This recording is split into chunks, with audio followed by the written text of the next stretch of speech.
Hello everyone, what I it in a day চ্যালেঞ্জের day 7 নিয়ে আবার হাজির হয়ে গিয়েছি। তো আজকের দিনটা না বেশ হেক্টিক ছিল। বাড়িতে কিছু গেস্ট আসবে বলে মায়ের ওপর রান্নার প্রেশার ছিল, তাই ব্রেকফাস্টটা ছিল একদম সিম্পল, ব্রেড বাটার আর ডিম সেদ্ধ। আর এবার চলো তোমাদের দেখিয়ে দিই যে মা সবার জন্য কি কি রান্না করেছে। ছিল হচ্ছে গরম গরম ভাত, মুগ ডাল ছিল, জিরে আলু ভাজা ছিল যেটার ভিডিও নিতে আমি একদম ভুলে গিয়েছি। আর এর সাথে ছিল হচ্ছে আলু দিয়ে চিকেন কষা, রুই মাছের একটা রসা টাইপের করেছিল। এটা টমেটো আর আদা দিয়ে শুধু করেছিল, কিন্তু খেতে না জাস্ট দুর্দান্ত হয়েছিল। আর আমাদের দুপুরে সবার জন্য মা বানিয়েছিল হচ্ছে করলা ভাজা, বেগুন ভাজা আর হচ্ছে মসুর ডাল সেদ্ধ, সাথে ছিল কাঁচা আমের চাটনি। তো আজকে দুপুরের লাঞ্চের মেনু ছিল একদম সিম্পল, মানে ভাত, মসুর ডাল সেদ্ধ ছিল আর বেগুন ভাজা, করলা ভাজা, শশার টুকরো, গন্ধরাজ লেবু আর মাছ।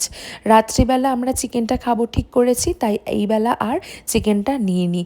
তো সন্ধ্যাবেলা গেস্ট আসার পরে মা সবার জন্য চা বানিয়ে দিয়েছিল, আর সাথে সৌভিক বাইরে থেকে অর্ডার করেছিল এই সিঙ্গারার সাথে ছিল হচ্ছে তেঁতুলের চাটনি আর মিন্ট চাটনি, আর সাথে ছিল গরম গরম গোলাপ জামুন। তো এই তো ছিল আজকে আমাদের ভুড়ি ভোজ। দেখা হচ্ছে তোমাদের সাথে নতুন ভিডিওতে।